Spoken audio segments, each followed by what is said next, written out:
Renungan harian ini diadaptasi dari buku renungan harian Star Bina Warga GKI.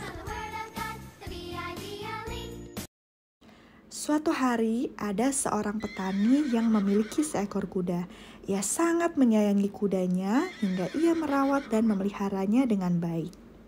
Akan tetapi suatu hari kuda itu pergi jauh dan menghilang. Seorang tetangga pun menghampiri petani tersebut. "Wah, kamu malang sekali ya. Kuda yang kamu sayangi pergi dan menjadi hilang." Tetapi petani itu tersenyum dan menjawab, "Ya, tidak apa-apa. Nasib baik atau nasib buruk, siapa yang tahu." Keesokan harinya, kuda petani itu ternyata kembali dan bahkan ia membawa 2 ekor kuda lainnya. Tetangga lain pun datang menghampiri petani itu. "Wah, kamu beruntung sekali mendapatkan 2 ekor kuda yang baru." "Ya, nasib baik atau nasib buruk, siapa yang tahu." Esok harinya kondisi petani itu tidak baik dan ia pun jatuh sakit. Kembali tetangga yang sama pun datang menghampiri petani itu. "Kamu jadi menderita sekarang karena sakit parah." "Ya, nasib buruk atau nasib baik, siapa yang tahu." Ternyata pada saat yang sama, di tempat yang mereka tempati sedang dalam keadaan darurat. Sehingga semua pemuda yang sehat fisiknya diwajibkan untuk ikut berperang. Namun karena petani itu sedang sakit, ia tidak diikutsertakan dalam berperang. Lagi tetangga pun datang dan menghampiri petani itu dan berkata bahwa ia sangat beruntung.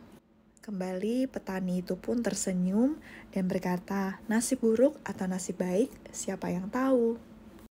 Adik-adik, kenapa petani dalam cerita itu selalu bersukacita ya dalam hidupnya? Padahal ia juga melalui berbagai peristiwa yang tidak mengenakan. Nah, adik-adik, sukacita itu datangnya dari dalam diri kita karena rasa ucapan syukur kita kepada Tuhan, apapun yang terjadi, bukan ditentukan karena peristiwa yang terjadi di sekitar kita. Firman Tuhan di dalam Filipi 4 ayat 4 berkata, "Bersukacitalah senantiasa dalam Tuhan." Sekali lagi kukatakan, bersukacitalah. Oleh karena itu, yuk kita mau sama-sama belajar untuk selalu memiliki rasa syukur kepada Tuhan agar kita bisa selalu bersukacita dalam keadaan apapun. Mau dalam keadaan sulit ataupun senang, kita mau selalu mengucap syukur dan bersukacita. Mari kita lipat tangan dan tutup matanya, kita berdoa.